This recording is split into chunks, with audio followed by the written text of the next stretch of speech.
El Niño ప్రభావంపై రైతులు ప్రజలను అప్రమత్తం చేయాలని మంత్రి తుమ్మల నాగేశ్వరరావు రాజన్న సిరిసిల్ల జిల్లా అధికారులకు దిశానిర్దేశం చేశారు. సూపర్ ఎల్నినోపై జిల్లా సమీకృత కార్యాలయాల సముదాయంలో వివిధ శాఖల అధికారులతో సమీక్షా సమావేశం నిర్వహించారు. గత 2 నెలలు వర్షాలు సరిగా కురవక పంటల సాగు గణనీయంగా తగ్గిందన్న మంత్రి వచ్చే నెలలో ఏ పంటలు సాగు చేస్తే మేలు జరుగుతుందో రైతులకు అవగాహన కల్పించాలని ఆదేశించారు. అనంతరం సిరిసిల్ల మున్సిపల్ పరిధిలోని రగుడు వద్ద 3,22 లక్షలతో జంక్షన్ అభివృద్ది, సుందరీకరణ, మోడల్ బస్ షెల్టర్ నిర్మాణ పనులకు మంత్రులు తుమ్మల నాగేశ్వరరావు, పొన్నం ప్రభాకర్, అడ్లూరి లక్ష్మణ్ కుమార్, ప్రభుత్వ విప్ ఆది శ్రీనివాస్ ప్రారంభించారు.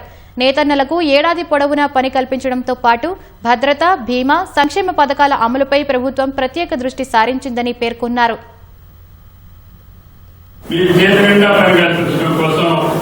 ముఖ్యమంత్రి గారు ఒకటే చెప్పారు, దానికి ఉపయోగపడేటటువంటి ప్రజలు కట్టుకోగలిగినటువంటి రాసుకోగలిగే చీరలు ఇప్పించండి, రేటు ఎక్కువైనా పర్వాలేదని ముఖ్యమంత్రి గారు ఆదేశిస్తే ఈ రోజు మీరు ప్రతి ఫంక్షన్కి వెళ్ళినా ప్రతి పెళ్లికి వెళ్ళినా మీరు ఇచ్చినటువంటి చీరలు కట్టుకొని ఆ మహాతలు వస్తా ఉంటే ఆ యొక్క పాలపెట్టు రంగులు మెరిసిపోతున్నారని చెప్పి కూడా మీకు సందర్భంగా అదేవిధంగా మీ యొక్క వృత్తిని